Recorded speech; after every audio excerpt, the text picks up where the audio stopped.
Cuentos de trazo suelto.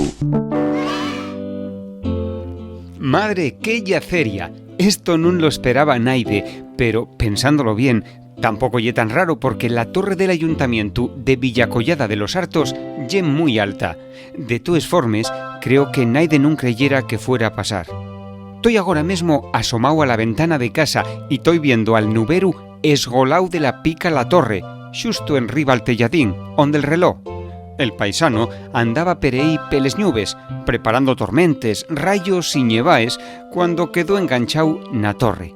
Vaya disgusto, pero ye que neste pueblo pasen siempre coses muy rares, como cuando el busgosu entamó a traballar de maestro na escuela. El prove nuberu non deixa de espatuxar y pedir ayuda.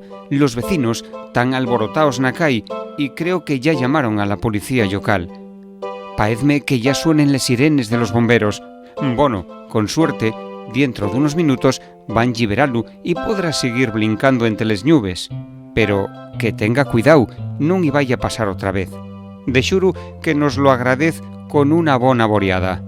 En fin, deixo vos que tengo que seguir faciendo los deberes.